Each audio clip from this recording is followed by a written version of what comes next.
Hello friends, welcome to the new episode of say something Sanidhya podcast. आज हमारे साथ एक बहुत ही स्पेशल गेस्ट है जिन्हें पर्सनली मैं खुद बहुत ज़्यादा अडोर करता हूँ, मिस्टर राहुल रामूगढ़े। राहुल भाई एक स्पेशली एबल्ड इंसान है। इनको बचपन में 1.5 साल की उम्र में पोलियो हुआ था और उसके बाद ये रुके नहीं। ये बचपन से काफ़ी एक्टिव रहे हैं स्पोर्ट्स में। ये नेशनल क्रिकेटर हैं, नेशनल व्हीलचेयर क्रिकेटर हैं। ये महाराष्ट्र व्हीलचेयर क्रिकेट टीम के कैप्टन हैं और इन्होंने नेशनल पैरा स्विमिंग में भी काफ़ी अवार्ड जीते। तो ये एक काफ़ी वेल नोन पैरा एथलीट है। तो मैं चाहूँगा राहुल भाई खुद को इंट्रोड्यूस करें। Hello, so my name is Rahul Ramugade. मैं मुंबई का रहने वाला हूँ। जैसे सानिध्य ने कहा मैं क्रिकेट खेलता हूँ, तो मैं इंडियन व्हीलचेयर क्रिकेट टीम है अपना, मैं उसका प्लेयर हूँ। Then Maharashtra wheelchair cricket team जो है उसका मैं कैप्टन हूँ और एक नेशनल लेवल पैरा स्विमर हूँ और नेशनल में रिप्रेजेंट कर चुका हूँ अपने स्टेट को। बट स्टेट लेवल में ज़्यादा खेला हूँ, जिसमें 14 गोल्ड मेडल्स में अब तक जीत चुका हूँ। और उसी के अलावा मैं एक एडवेंचर स्पोर्ट्स लवर हूँ। रिसेंटली मैंने अंडमान में जाके स्कूबा डाइविंग की और आगे भी कुछ एडवेंचर्स करने का प्लानिंग है। तो यही सब चल रहा है। राहुल भाई, आप एक बहुत बड़ी इंस्पिरेशन है हमारे सारे लिसनर्स के लिए और स्पेशली एबल्ड लोगों के लिए जो इस पॉडकास्ट को सुन रहे हैं। तो राहुल भाई, हम जानना चाहेंगे कि आपका बचपन कैसा रहा, मतलब स्पेशली जब आप एक बच्चे रहते हैं और जब आप दूसरों को देखते हैं खेलते कूदते हुए। दूसरे आप मतलब आपके नेबरहुड में कुछ लोग होंगे, आपके रिलेटिव्स होंगे जो नॉन डिसेबल्ड होंगे, तो उनकी लाइफ और आपकी लाइफ में काफ़ी डिफरेंस रहता है। तो आप बताएंगे कि आपको बचपन में, चाइल्डहुड में क्या प्रॉब्लम्स आपने फेस करी as a child? Right, so polio जो है बाय बर्थ नहीं था मुझे। मैं 1.5 साल तक एब्सोल्युटली नॉर्मल था। फिर मुझे बुखार आया और उसमें कुछ गलत ट्रीटमेंट हो गया डॉक्टर से और उसी टाइम पोलियो का भी इन्फेक्टेड हो गया। वो डोज वगैरह लेना चालू था बट वो नसीब में था तो वो हो गया। तो उसके बाद मॉम डैड को पता चला कि अपने बच्चे को है, तो उन्होंने भी रिहेबिलिटेशन की पूरी कोशिश की कि मैं वापस अपने पैर पे खड़ा हो सकूं। फिजियोथेरेपी वगैरह चल रहा था। तो फिर एज बढ़ते गया, 5 साल 6 साल हो गया, तो स्कूल जाना जरूरी था। फिर स्कूल ढूंढा गया। तो मेरा सेंटा क्रूज वेस्ट में स्कूल था, SSC डे स्कूल। तो जो पर्सन विद डिसेबिलिटी चिल्ड्रंस रहते हैं उनके लिए स्पेशली स्कूल था। 1st से 4th मैंने वही स्कूल में पढ़ाई की। तो वो स्कूल में स्टडी में इतना फोकस नहीं था, मतलब था बट कम था।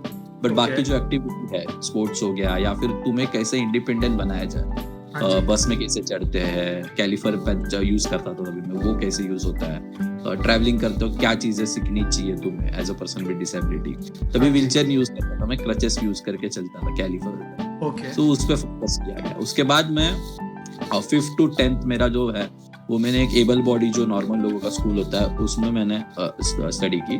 तो वो स्कूल में आने के बाद थोड़ी एडजस्टमेंट करनी पड़ी। बट मैं बहुत लकी था, मेरा वो स्कूल BPM हाई स्कूल खार में था। तो वो काफी लकी था कि वो 2 फ्लोर की बिल्डिंग थी और मेरा 5th to 10 ग्राउंड फ्लोर पे ही अलग अलग रूम्स में क्लासेस रूम था। तो उन्होंने कभी मुझे, लिफ्ट था स्कूल में बट कभी भी बोला नहीं कि लिफ्ट है तो तुम ऊपर जाओ। उन्होंने खुद से ही नीचे किया, ना मेरे मॉम डैड को रिक्वेस्ट करना पड़ा, कुछ नहीं, खुद से जाना उन्होंने कि ऐसा प्रॉब्लम है, सपोर्ट किया प्रॉपरली। और मेरे फ्रेंड्स भी काफी खुश थे कि ग्राउंड फ्लोर पे ही क्लासरूम था, तो कभी भी उठ के PT क्लास या ग्राउंड पे भागो, खेलने मिलता था। तो ऐसे स्कूल चलता। कॉलेज फिर MMK कॉलेज में गया, फिर थोड़ा लाइफ चेंज हो गया कॉलेज स्कूल लाइफ से, तो ज्यादा अडेप्ट नहीं कर पाया। देन मैंने आगे का मेरा स्टडी जो करस्पॉन्डेंस से मुंबई यूनिवर्सिटी से किया। और ये नॉर्मल चाइल्डहुड था, स्कूल से आते थे, खेलते थे नॉर्मल बच्चों के साथ। तभी स्केटबोर्ड भी यूज करता था मैं क्रचेस खेलते वक्त, क्रिकेट खेलते वक्त। तो बचपन से वही क्रिकेट खेलते आ रहा हूँ। तो ऐसे नॉर्मल चाइल्डहुड था, इतना कुछ स्ट्रगल आप नहीं बोल सकते। मॉम डैड का अच्छा सपोर्ट था तब से, तो अच्छा चाइल्डहुड था। Yes, right. सो आपने बताया कि आप बचपन से क्रिकेट खेल रहे हैं और आप आपके कॉलोनी के फ्रेंड्स के साथ भी खेलते थे। तो क्रिकेट इंडिया में एज अ रिलीजन ट्रीट होता है, it's not exactly a sport actually. Right. क्या व्हीलचेयर क्रिकेट को भी इतना सपोर्ट मिलता है जितना नॉर्मल क्रिकेट को मिलता है? नहीं यही थोड़ा डिसअपॉइंटिंग है हम लोग को व्हीलचेयर क्रिकेट के लिए। ये कुछ लोगों को तो पता ही नहीं है कि इंडिया का व्हीलचेयर का क्रिकेट टीम भी है, जो नेपाल जाके पाकिस्तान को हरा के आया है, बांग्लादेश को हरा के आया है। इंडिया में मैचेस होते हैं, पता ही नहीं है व्हीलचेयर क्रिकेट होता है लोगों को। तो जो पता ही नहीं तो लोगों का सपोर्ट भी नहीं है। और Right. ऊपर से जो क्रिकेटिंग बॉडी है हमारी अपनी इंडिया की बीसीसीआई, उनका भी हमारे क्रिकेट को अभी कुछ सपोर्ट नहीं है। हमारी एक व्हीलचेयर क्रिकेट इंडिया एसोसिएशन है, तो उसके अंडर ही ये सब क्रिकेट मैचेस ऑर्गेनाइज वगैरह होते हैं। तो सपोर्ट अभी तो नहीं है, बट होपफुली हम लोग खेल रहे हैं। अभी 3 साल से मैं खेल रहा हूँ। टोटल इंडिया में अराउंड 400 to 500 प्लेयर्स है ऑल ओवर इंडिया, वो खेल रहे हैं। तो जैसे हम खेलेंगे लोगों को पता चलेगा, आप जैसे लोग हैं जो हमारा इंटरव्यू लेंगे, आप लोग सुनेंगे, ओवर बढ़ेगा। तो आई होप वन डे हम लोग को भी कुछ अच्छा उसमें फैसिलिटीज एंड एवरीथिंग मिले, और हम भी देश के लिए और जगह, इंग्लैंड, न्यूजीलैंड, ऑस्ट्रेलिया और बाहर जाके भी देश के लिए खेले और देश के लिए जीते। डेफिनेटली राहुल भाई, डेफिनेटली। तो जैसे नॉर्मल क्रिकेट टीम रहती है, जैसे इंडिया की क्रिकेट टीम है, अगर ये किसी भी टूर पे जाते हैं तो इनके साथ पूरा टीम का मैनेजमेंट जाता है, लेकिन आप लोगों के साथ ऐसा नहीं है। मतलब आप लोगों को खुद सेल्फ फंड करना पड़ता है और पूरा मैनेज खुद करना पड़ता है। तो आप उस पर थोड़ा एलैबोरेट करेंगे? राइट, सेल्फ फंड मतलब खुद के जेब से तो अब तक नहीं इतना डालना पड़ा पैसा। हमारी जो एसोसिएशन है व्हीलचेयर क्रिकेट इंडिया, तो वो स्पॉन्सर्स को अप्रोच करती है, और वो चलाते भी पर्सन विद डिसेबिलिटी है। उनके जो हमारे जो हेड है सीईओ अभय प्रताप सिंह, वो एक ex army officer, navy officer है, सॉरी एयरफोर्स ऑफिसर है, जो उनको एक्सीडेंट होके वो व्हीलचेयर बाउंड हुए। तो उन्होंने ये हाथ में लिया, वो प्रमोट कर रहे हैं। हमारे कैप्टन है जो सोमजीत सिंह यूपी से है, तो वो सब, और उनका जो कोर टीम है प्रदीप राज सरकर जी दिल्ली में, तो वो सब मिला के स्पॉन्सरशिप सर्च करते हैं इंडिया के नेशनल टीम के लिए, और उसी से सब ये किया जाता है। और कभी कुछ जरूरत पड़ी तो हम जेब से डालते हैं हमारे ट्रैवलिंग और इसका फंड। बट ऐसा कुछ प्रॉपर फंड या कॉन्ट्रैक्ट नहीं है कि 10 करोड़ दे दिए साल भर आप ये क्रिकेट खेलो, ऐसा कुछ नहीं है। टूर वाइज ही हम लोग को स्पॉन्सरशिप मिला ढूंढना पड़ता है, मिलता है, और उसके बाद ही टूर हो। और ये स्टेट लेवल पे जो यही काम मैं खुद एज अ कैप्टन स्टेट का, और मेरे जो 2-3 बंदे हैं स्टेट लेवल पे, ये हम खुद करते हैं। मुंबई में अगर मैच करना है तो यहाँ स्पॉन्सर्स को या एनजीओस को या कॉर्पोरेट्स को अप्रोच करके उनको प्रॉपर प्रेजेंटेशन देख के उनको हम लोग इन्वाइट करते हैं कि हम स्पॉन्सर करो और गेम। तो मन यही है, जब स्पॉन्सर आता है तभी गेम होता है हमारा, नहीं तो फिर बहुत। तो इस वजह से आपके मैचेस भी कम होते होंगे, थोड़े टूर्नामेंट्स भी डिले होते होंगे इस वजह से? राइट, बहुत कम होते हैं। मतलब जनरली जो एबल बॉडी क्रिकेटर्स, उनके मंथ में 2-3 मैच तो आराम से हो जाते हैं, पर हमारे 3 मंथ एक भी मैच हो गया प्रॉपर 3 सीरीज का एक टूर्नामेंट, तो हम लोग बोलते हैं कि ये अच्छा चल रहा है हमारा। तो मेरा टारगेट तो ये मंथली कुछ ना कुछ होता रहे। बट कोविड से पहले हमने किया भी था, दिसंबर टू मार्च हम लोग ने हर मंथ में हम लोग ने एक टूर्नामेंट किया था। बट जब से कोविड आया तब से सारा कुछ बंद है, और मुझे लगता नहीं 1 साल तक अभी कुछ प्रॉपर होगा भी। तो आई होप कोविड के बाद और कोई ज्यादा सपोर्ट मिले लोगों से। तो इसके लिए अभी कोविड है, घर पे बैठा है, तो we are promoting our cricket. जब तक हमने जो अभी तक खेला है वो, और आगे हम लोग क्या खेल सकते हैं, तो उसके लिए प्लानिंग चल रहा है। आई होप कि ये पॉडकास्ट और आपके जो भी दूसरे इंटरव्यू हैं वो काफ़ी लोगों तक पहुंचे और सबको व्हीलचेयर क्रिकेट के बारे में मालूम पड़े, और सब आपको मिलकर काफ़ी सपोर्ट करें। Yes, thank you so much. तो राहुल भाई, हम जानना चाहेंगे कि फैमिली और फ्रेंड्स का काफ़ी एक स्ट्रॉन्ग सपोर्ट सिस्टम रहता है, specially in the life of people with disability. तो आप बताना चाहेंगे कि आपकी फैमिली और आपके फ्रेंड्स ने आपको कितना सपोर्ट करा है, कैसे हेल्प करते हैं आपको? यस, फैमिली सपोर्ट तो सबसे इम्पोर्टेंट है। मतलब अगर फैमिली का सपोर्ट नहीं रहेगा तो मैं ये सब कर ही नहीं पाता, जो मैं क्रिकेट खेल रहा हूँ, स्विमिंग भी कर रहा हूँ या जो भी कुछ कर रहा हूँ। क्योंकि उनका सपोर्ट नहीं रहेगा तो मैं क्या बोलूं, मतलब मैं सोच नहीं सकता कि मैं करूंगा। क्योंकि अगर नॉर्मल फैमिली जो रहते हैं उनके कि बच्चा अभी पढ़ लिया, अभी जॉब करे, प्रॉपर सैलरी लेके आए मंथली, और उनका चलता रहे जो रूटीन रहता है। पर मेरे मॉम डैड, मेरे पेरेंट्स ऐसे कभी मुझे फोर्स नहीं किया कि अभी तेरा एजुकेशन हो गया, अभी तू इतना पैसा कमाना चाहिए। तो बोले जो तुझे अच्छा लगता है वो कर, एंड दे आर प्राउड। मैं रिप्रेजेंट इंडिया कर रहा हूँ, स्टेट का कैप्टन हूँ, जीत रहा हूँ, कई इंटरव्यू आ जाता है, उनका नाम आ जाता है, तो उनको प्राउड फील होता है। एंड अभी तो फाइनेंशियल इंडिपेंडेंस इतना नहीं है, बिकॉज स्पोर्ट्स में पैसा नहीं है हमारे, व्हीलचेयर क्रिकेट या स्विमिंग। बट मैं पार्ट टाइम जॉब करता हूँ मेरे एक्सपेंसेस बेयर करने के लिए, तो वो करके मैं ये सब कर रहा हूँ। तो दे आर वेरी प्राउड। और फ्रेंड्स तो है ही अभी, जो मतलब मैं खेलता हूँ तो वो लोगों तक पहुंचाने का बहुत सारा काम मेरे फ्रेंड्स ही करते हैं। मतलब रिसेंटली मैंने मेरा यूट्यूब चैनल शुरू किया है विथ व्यू है कि एक डिसेबिलिटी को प्रमोट किया जाए, उनका ट्रैवलिंग एक्सेसिबिलिटी वो सब प्रमोट किया जाए। तो मैं अभी वीडियो डालता हूँ तो मुझे काफी अच्छा लगता है कि मेरे फ्रेंड्स उनके व्हाट्सएप स्टेटस पे या उनके ग्रुप्स पे वो प्रमोट करते हैं। तो इस प्रकार मेरा रीच बढ़ता है, तो उसके लिए मैं मेरे फ्रेंड्स और फैमिली के हमेशा थैंक यू बोलूंगा उनको, ये ऐसी सपोर्ट करते रहे। Definitely Rahul, definitely.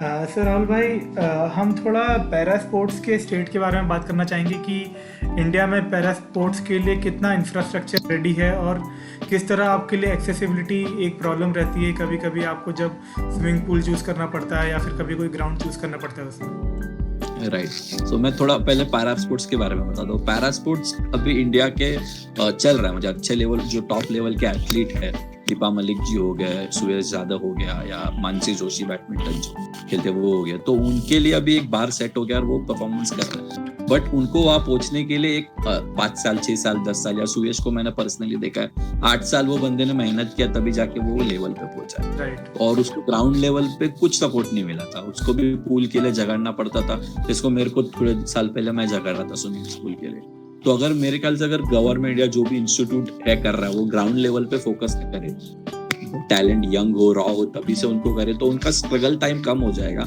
और परफॉर्मेंस बढ़ जाएगा। सो अभी सुयश का मैं एग्जांपल दूंगा कि वो रियो में गया था तभी टॉप 10 में आया था, बट अगर वो पहले उसको सपोर्ट और अच्छे से मिलता तो शायद अपने पास मेडल होता रियो में एक स्विमिंग का। सो इस तरीके से पैरा स्पोर्ट्स को टॉप लेवल पे ना दिखा जाए, सिर्फ ग्राउंड लेवल से ही अगर उसको मेहनत करना चालू करे या टैलेंट को ध्यान देना चालू करे तो वो अच्छे से और डेवलप हो सकता है। और एक्सेसिबिलिटी आपने कहा वो तो सबसे बड़ा इश्यू है, मतलब एक्सेसिबल चीजें नहीं होगी, व्हीलचेयर एक्सेसिबल, तो हम लोग उस जगह पहुंच ही नहीं पाएंगे, तो हमारी बात कैसे लगे? क्योंकि और एक्सेसिबिलिटी एक नॉर्मल रैम्प बनाने से भी बहुत फर्क पड़ जाता है। मतलब मैंने मेरे घर से स्टार्ट किया एक्सेसिबिलिटी के बारे में प्रमोट करना, कि मैं एक्चुअली व्हीलचेयर काफी लेट यूज चालू किया। 2017 में मैं मेरी फर्स्ट पर्सनल व्हीलचेयर खरीदा।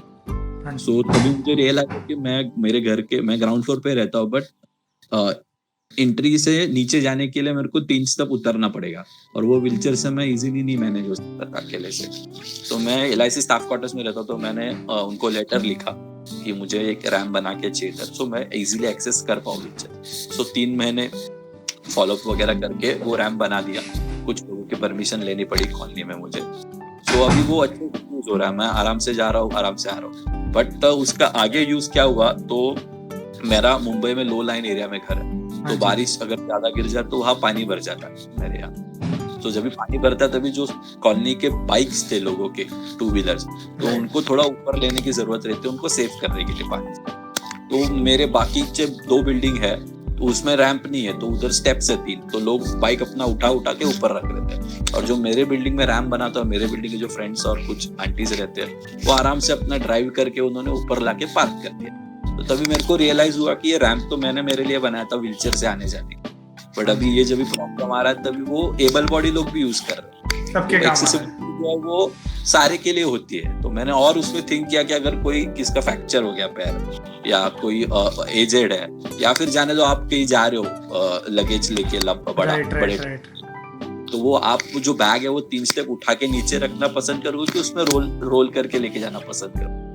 तो मेरा पॉइंट ये है कि एक्सेसिबिलिटी है सारी सबकी जरूरत है, और उसी हिसाब से अगर वो मैं प्रमोट करूँ या लोगों को बताऊं तो वो ज्यादा अच्छी तरीके से जल्दी इम्प्लीमेंट होगा और काफी चीजें एक्सेसिबल हो सकती है अपने भारत में। राइट। सो राहुल भाई, आप मुझे थोड़ा एडवेंचर स्पोर्ट्स के बारे में बताइए कि आपने क्या क्या एडवेंचर स्पोर्ट्स करे हैं, कहाँ पे करे हैं, और क्या व्हीलचेयर एबल्ड होने की वजह से या फिर पोलियो की वजह से आपको किसी एडवेंचर स्पोर्ट में प्रॉब्लम आई है?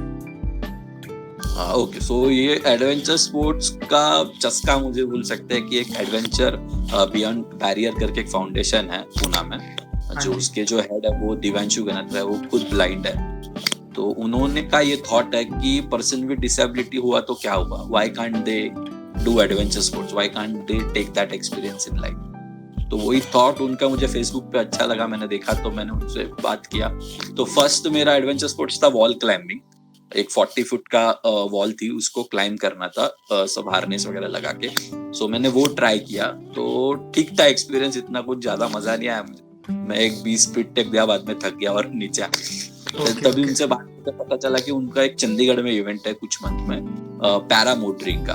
तो उसमें जो हम लोग एक जैसे पैराग्लाइडिंग करते हैं वैसा एक कार टाइप रहता है, उसमें बैठना है, वो चलता है और देन यू कैन पैराशूट आता है ऊपर से, आप अच्छे से हेलीकॉप्टर में बैठ के आपको जो फील आ सकता है वो आपको वो किया जाता है। तो वो मैंने चंडीगढ़ जाके किया। और फिर आगे मुझे एक फिनकिक एडवेंचर्स करके एक पुणे का कंपनी है, उनका एक अंडर वाटर फेस्टिवल था मुंबई में। तो मैं अंडर वाटर फेस्टिवल मेरे को क्लिक हुआ कि क्या होगा ये, तो मुझे पता चला कि वो स्कूबा डाइविंग के बारे में।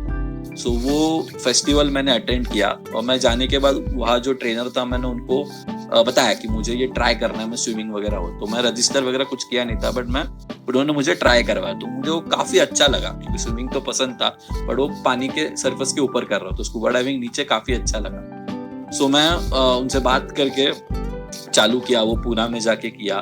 बाद में 15 अगस्त को एक जो अपने ये रहते हैं, क्या बोलते हैं उनको, सैनिक रहते हैं, जो सोल्जर्स रहते हैं जो इंजर होते हैं वॉर, तो उनके साथ एक इवेंट था, वो किया। काफी और ज्यादा इंटरेस्ट पैदा हुआ, तो मैंने सोचा कि इसको आगे बढ़ाया जाए। सो रिसेंटली मैं अभी अंडमान निकोबार गया था मेरे फैमिली ट्रिप के साथ। हाँ, सो मैंने वहां ओपन सी में 1-2 डाइव किए, एक 45 to 50 मिनट में पानी के अंदर था 2 बार। सो ये काफी अच्छा एक्सपीरियंस था और मुझे बहुत अच्छा लगा करके, और मुझे लगा कि ये सबने करना चाहिए। तो उसके लिए मैंने एक प्रॉपर उसका वीडियो शूट किया इन्फॉर्मेशन के साथ कि कैसा किया जाए, क्या प्रॉब्लम हो सकता है, क्या टेक्निक है छोटा मोटा, और वो वीडियो बना के मैंने यूट्यूब पे डाला। तो मुझे काफी अच्छा रिस्पॉन्स आया, नॉट ओवर इंडिया से तो आया ही, बाहर की कंट्री से भी आया कि इंडिया में भी इस तरीके से इतना अच्छे तरीके से स्कूबा डाइविंग होता है, पानी इतना साफ होता है, इतना कुछ है नेचर देखने लायक। सो बहुत अच्छा लगता है कि मैं तो कर रहा हूँ, मेरे को अच्छा लग रहा है, मैं शेयर कर रहा हूँ तो लोगों को भी अच्छा लग रहा है देख के। तो एडवेंचर स्पोर्ट्स करना चाहिए सब, जिसको भी इंटरेस्ट है उन्होंने, और डिसेबिलिटी की वजह से वो रुकने नहीं चाहिए। और वही दिव्यांशु का भी मोटो और मेरा भी है कि you should take every experience in your life. Definitely Rahul भाई। भाई मैं आपसे पूछना चाहूंगा आपके 2 मेजर लाइफ चेंजिंग मोमेंट्स के बारे में। पहला जिसने आपको थोड़ा डीमोटिवेट करा या फिर लोगों ने आपके साथ सही से बिहेव नहीं करा, और दूसरा जो आपको बहुत ही इतना अच्छा सपोर्ट मिला कि आपको लगा कि नहीं, दुनिया में काफी अच्छा ही बाकी है। राइट। सो पहला तो मैं बोलूंगा डीमोटिलाइज में हुआ तो वो स्विमिंग के ही था कि मैं कुछ एक क्लब में कॉम्पिटिटिव स्विमिंग नहीं करता था मैं बस एक फन के लिए, एक्सरसाइज अच्छा होता है इसके लिए करता था वो। सो तभी मैंने एक एडमिशन लिया था एक पूल में, क्लब था वो घर के पास में। तो मैं 3 महीना स्विमिंग किया, फिर एग्जाम था तो मैंने ब्रेक लिया, फिर मैं वापस में गया एडमिशन लेने, तो उन्होंने रिजेक्ट कर दिया। तो मुझे ऐसा पता चला कि वो क्लब के एक मेंबर ने मेरा कंप्लेंट कर दिया कि he is a person with disability, और वो पानी में स्विम कर रहा है, हमारे जो फैमिली मेंबर्स है, बच्चे, वो भी स्विम कर रहे हैं वही पानी में उसके साथ आजू बाजू में। तो उसके वजह से, मेरे वजह से इनको कुछ इफेक्ट ना हो जाए फिजिकली। तो मैंने बोला कि ये पोलियो जो है मुझे वो हो गया, अभी वो ऐसा फैलने वाला बीमारी तो है नहीं, बट उनको वो लगा, तो वो उनका नॉलेज कम था, तो मैंने परमिशन नहीं दिया उन्होंने स्विमिंग करने के लिए। तो मैं मूव ऑन किया, मुझे काफी बुरा लगा, घर आके मैंने बताया मॉम डैड को। फिर मैंने दूसरे घर से थोड़ा दूर बड़ा पुल था उधर अप्लाई किया, और उनको मेरा अच्छा लगा एटीट्यूड, और जो मैं जाता था अच्छा लगा, तो उन्होंने मेरे को 6 मंथ का मेंबरशिप फ्री कर दी। तो मतलब डिमोटिलाइज तो हुआ था मैं उधर, पर इधर मुझे बहुत अच्छा मिल गया उसके वजह से। मतलब लाइफ में यही मेरा फंडा है कि अगर एक डोर आपके लिए बंद था तो और 2-3 खुल जाते हैं, बस आपको डायरेक्शन में चेंज होकर वो डोर आपको लेना है। और मोटिवेशन भी यही है, मैं बोलूंगा इसी तरीके से। वैसे क्रिकेट में तो काफी है, जैसे नेपाल में गए थे, पाकिस्तान को हराया, तो वो काफी अच्छा लगा था तभी। और क्रिकेट खेलने पहले से बचपन से है, तो वही क्रिकेट खेलते तभी मोटिवेट फील करते हैं। तो ऐसा कोई एक पर्टिकुलर इंसिडेंट नहीं है कि हाँ ये हो गया इसके लिए मैं कर रहा हूँ, बट जो अच्छा लगता है वो करते रहो। ओके, सही बात है, कोशिश करते रहो, आपको जरूर मिलेगी। Yes, definitely. सो राहुल भाई, अब मैं आपसे पूछना चाहूँगा कि इंडिया जो लाइफ है पर्सन विद डिसेबिलिटी की, और जो सोसाइटी का आउटलुक है उनके प्रति, तो आप क्या बोलना चाहेंगे, और अगर आप कुछ मैसेज देना चाहेंगे इस प्लेटफॉर्म के थ्रू आपके ऑडियंस के लिए? राइट। सो मेन तो वही आप जो पर्सपेक्टिव बोल रहे हैं सोसाइटी का, तो अभी सोसाइटी का पर्सपेक्टिव ये है कि पर्सन विद डिसेबिलिटी हो आप अपना एजुकेशन पूरा करो, आपके लिए गवर्नमेंट ने एक जॉब रखा हुआ है रिजर्व, तो आप वो जॉब करो और बस आपका लाइफ जो है वो आप कंटिन्यू करो। तो मेरा क्वेश्चन है कि क्यों, कि अगर मैं पर्सन विद डिसेबिलिटी हूँ बट मुझे क्रिकेट में करियर करना, तो मैं क्यों नहीं कर सकता? और कोई मेरे फ्रेंड है जो अच्छा डांस करते हैं पर्सन विद डिसेबिलिटी होके, तो वो उसमें करियर क्यों नहीं करे? तो मेरा सवाल वही है, और उसके लिए मैं ट्राई कर रहा हूँ कि ये क्यों नहीं हो सकता। तो उसके लिए सोसाइटी ने भी इस चीज को सपोर्ट करना चाहिए कि पर्सन विद डिसेबिलिटी तो अलग अलग टाइप में करियर कर सकते। हम लोग को मैं वही बोलता हूँ कि जरूरत क्या, हम लोग को एक इक्वल अपॉर्चुनिटी की जरूरत है और इंक्लूजन की जरूरत है। बाकी जो भी कर रहे हो हमारे मेहनत और टैलेंट पे हम लोग करते हैं। हम लोग को सिंपत्ति नहीं चाहिए कि हाँ भाई तू पर्सन विद डिसेबिलिटी है तो ये तेरे लिए रिजर्व जॉब है, तू यही करना, तो ये नहीं चाहिए किसी को, मुझे तो लगता है। तो बस एक अपॉर्चुनिटी मिल जाए, इंक्लूजन हो जाए तो वी विल डू इट अपने ख्याल से। तो वही सोसाइटी ने करना चाहिए, थोड़ा थॉट प्रोसेस चेंज करना चाहिए। और एक्सेसिबिलिटी, जैसे मैंने कहा कि हम लोग अगर पहुंचेंगे नहीं उस जगह पे तो हम लोग हमारी बात कैसे रख पाएंगे, हम दिखेंगे ही नहीं लोगों को। So we are the most, मैं तो मानता हूँ we are the most hidden community of our India. कि सारे बाकी तो आंदोलन कर देते हैं, हमको रिजर्वेशन चाहिए, हम दिखते ही नहीं, लोगों को पता ही नहीं, तो आंदोलन तो दूर की बात रहेगी। तो मोस्टली दिखना जरूरी है। तो एक्सेसिबिलिटी और थोड़ा सा इंक्लूजन, ये दो चीजें अगर सोसाइटी से हो जाए तो बहुत अच्छी और अच्छे तरीके से लाइफ जी सकेंगे person with disability, all disability. हाँ जी, हाँ जी। तो आई थिंक कि अगर लोग आपकी एबिलिटीज को देखेंगे आपकी डिसेबिलिटी की जगह तो आप और इनफैक्ट पूरी सोसाइटी में काफी अच्छा मोरल आएगा। राइट। तो राहुल भाई, अभी आपका लास्ट मैसेज मैं जानना चाहूँगा कि आप सारे लिसनर्स को जो पीपल विद डिसेबिलिटी हैं, डिसेबल्ड हैं, उनके लिए आप क्या मैसेज देना चाहते हैं? कुछ डिसेबिलिटी पर्सन को एक अपने जैसी बंदा है, अपने फ्रेंड है वैसे ट्रीट करो। कोई स्पेशल ट्रीटमेंट वगैरह कुछ नहीं चाहिए रहता, थोड़ा बहुत हेल्प चाहिए रहता है। वो भी अगर इंफ्रास्ट्रक्चर आपका प्रॉपर ना हो तो हेल्प करता है। अगर रैंप रहेगा तो कि कोई भी आपको व्हीलचेयर पुश या उठाने नहीं बोलेगा, खुद ब खुद पर्सन विद डिसेबिलिटी बंदा निकल जाएगा। सो वही थोड़ा सा इंक्लूजन और एक्सेसिबिलिटी है और सपोर्ट करना चाहिए। अगर कोई मैं बोला कि जैसे मैं बोल रहा हूँ मुझे क्रिकेट में करियर करना है, एक प्रॉपर प्रोफेशनल लेवल पे खेलना है, तो उसके लिए जैसे मेरे फ्रेंड सपोर्ट करता है, अगर प्रॉपर सोसाइटी या फिर मीडिया हो गया, जब तक मीडिया उठा के नहीं लेगा एक टॉपिक, तो जब तक वो एसोसिएशन या फिर बीसीसीआई जो भी है गवर्नमेंट है, वो लोग अच्छे से उनको ट्रीट नहीं करेंगे कि ये आपको इतना सपोर्ट मिल रहा है, तो वो सपोर्ट करते रहे। फ्री होता है, आपको कुछ पैसा नहीं मांग रहे हम, सिर्फ मैं बोल रहा हूँ ये पोस्ट शेयर कर दो तो प्लीज ये शेयर किया जाए, रिट्वीट कर दो तो ये रिट्वीट किया जाए, क्योंकि उससे लोगों तक पहुंचती है चीजें। और मैं तो मानता हूँ उससे एक पॉजिटिव एनर्जी भी अपनी क्रिएट होती है और वो हेल्प करती है आपकी चीजें होने के लिए। तो बस एक थोड़ा खुला नजरिया रखे, दैट्स इट, और कुछ नहीं। थैंक यू राहुल भाई, थैंक यू वेरी मच आपका इस शो पे आने के लिए और हमें इतना टाइम देने के लिए। एज अ लास्ट रिक्वेस्ट मैं आपसे चाहूँगा कि आप जो सारे लिसनर्स हैं उनको बोलें पॉडकास्ट को लाइक, फॉलो और शेयर करने की। यस, प्लीज सानिध्य से इसको पॉडकास्ट को लाइक कीजिए, शेयर कीजिए। और मैं भी सुनता हूँ, मैंने भी रिसेंटली चालू किया और आप भी सुनिए। सानिध्य भाई आप काफी अच्छा काम कर रहे हो, अलग अलग पर्सनालिटी, अलग अलग लोगों तो कॉमन लोगों तक पहुंचा रहे हो। We need more people like you to हमारा रीच बढ़ाने के लिए। और आई होप आप भी एंजॉय कर रहे हो ये अलग अलग सबका एक्सपीरियंस सुन के, आप भी कुछ अच्छे ही गेन कर रहे हो इससे। डेफिनेटली मुझे आप लोगों से बहुत कुछ सीखने को मिलता है और मैं ये मेरे लिसनर से ज़्यादा खुद के लिए करता हूँ, क्योंकि मुझे आपकी स्टोरी शेयर करके मुझे दूसरों से ज़्यादा खुशी मिलती है। In fact that's great, thank you so much for calling. Thank you Rahul भाई, थैंक यू। मैं सबसे रिक्वेस्ट करूँगा कि यूट्यूब पे जाकर राहुल ऑन व्हील्स को फॉलो करें और राहुल रामूगढ़े को इंस्टाग्राम पे भी फॉलो करें, इनके सारे अपडेट्स के लिए और इनकी लाइफ में क्या चल रहा है वो जानने के लिए। Thank you. Okay, thank you Rahul भाई, साइनिंग ऑफ, बाय बाय।